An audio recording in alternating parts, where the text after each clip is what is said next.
Welcome back ناظرین، ہم گفتگو کر رہے ہیں ثاقب بشیر صاحب سے اور حافظ احسان احمد صاحب سے، اور ہم ان سے بات کر رہے ہیں اسلام آباد ہائی کورٹ کے فل اجلاس کے بارے میں۔ جی ثاقب صاحب، تو حافظ صاحب تو بیسکلی ججز کو وہ پیغام دے رہے ہیں جو حنیف عباسی صاحب نے خواجہ آصف کو دیا، اور آپ کو بھی کہہ رہے ہیں کہ انسان کے بچے بن جاؤ، زیادہ نہ اندر کی خبریں میں کہہ رہا ہوں میں نے صرف بات کی ہے کہ دنیا بھر کے اندر لائٹ کو ٹون میں تو آپ دنیا بھر کی مثالیں ایسے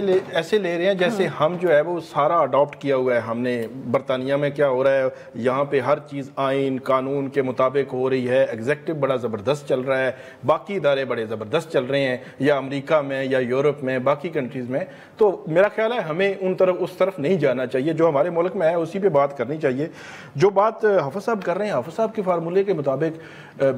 آپ حافظ صاحب یہ چاہیں گے کہ جتنی بھی جوڈیشری میں ججز لگے ہیں، جو وکیل لگے ہیں، اب جب جوڈیشل کمیشن میں اجلاس ہوتا ہے تو اس میں ساری ایگزیکٹو ہے۔ میں آپ کو لکھ کے دیتا ہوں کہ ان میں سے 70% جو ممبران ہیں جو ووٹ کرتے ہیں، ان کو اس کے پتہ ہی نہیں ہوتا کہ یہ اس بندے کا بیک گراؤنڈ کیا ہے، اس نے کیا کیا ہے۔ میں اس کی طرف جا رہا ہوں، ججز کی تعیناتی۔ تو کیا اگر وہاں ہم کہیں یا ہمیں پتہ چل جائے، اس کو رپورٹ بھی نہ کریں؟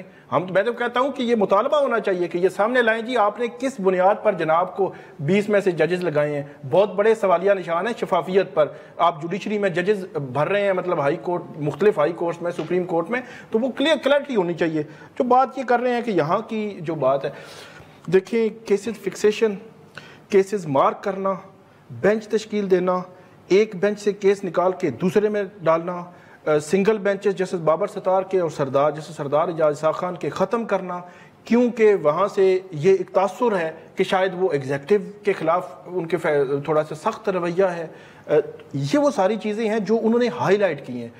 اور جسٹس بابر ستار نے ایک بڑی زبردست بات کی، دو، ایک تو انہوں نے کہا کہ جو ادارے بنانے میں تو بڑا وقت لگ جاتا ہے، تو تباہ کرنے میں کوئی نہیں، آپ جیسے تیسے بھی تباہ کر دیں۔ دوسری بات انہوں نے کی جو ہم کورٹ پروسیڈنگ میں سنتے ہیں، حافظ صاحب بھی سنتے ہوں گے،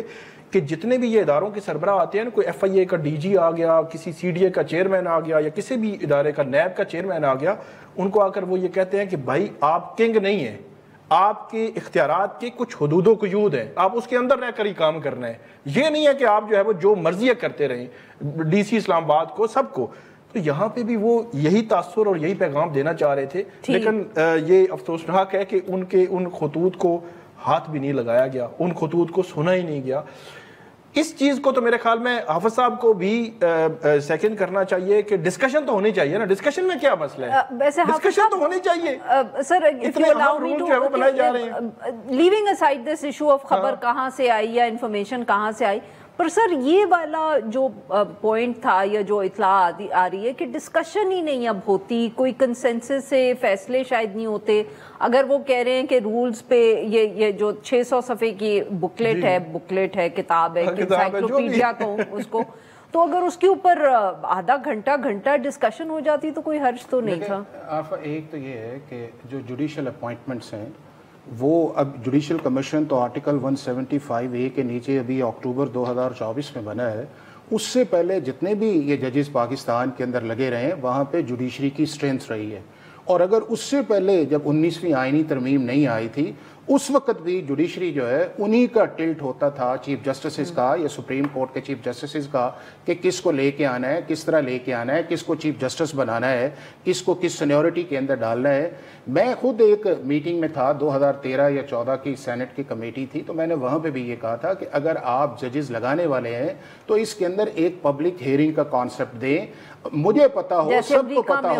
کو پتا ہو کہ میں اس صوبے کے اندر یا اس ملک کے اندر جو ججز لگا رہا ہوں اس کا پروفائل کیا ہے، اس کی آپ کا جو ہے اس کا سائیکولوجیکل لیول کیا ہے، اس کی لاء کی انڈرسٹینڈنگ کیا ہے، اس کی اپیرنس کتنی ہے، اس کا کیس کریڈٹ کتنا ہے، اس کو اور کتنا کچھ لاء کے کانٹیکسٹ کے اندر آتا ہے ایز اے لائر کے طور پہ، وہ لکھتا کس طرح ہے۔ یہ ساری چیزیں ایسی ہیں جن کو کنسیڈر کیا جانا چاہیے اور الٹیمیٹلی جانا چاہیے۔ ابھی بھی میں سمجھتا ہوں کہ اگر ایگزیکٹو کا ریشو 175A کے اندر ہے، انہیں اپنے آپ کو امپروو کرنا چاہیے۔ اس امپریشن کو جو ہے ختم ہونا چاہیے کہ پاکستان کے اندر جو ججز ہیں وہ میرٹ پہ نہیں آتے بلکہ کسی اور طریقے سے آتے ہیں، چونکہ یہ بڑا ایک امپورٹنٹ اور سینسٹیو انسٹیٹیوشن ہے، اس پہ کوئی کمپرومائز نہیں ہونا چاہیے۔ دوسری چیز جو آپ نے کہی ہے وہ یہ ہے کہ جو ثاقب نے بھی بات کی ہے، سارا کچھ یہ ہے جی، میں تو دو ہی چیزیں، یا یہ ہے کہ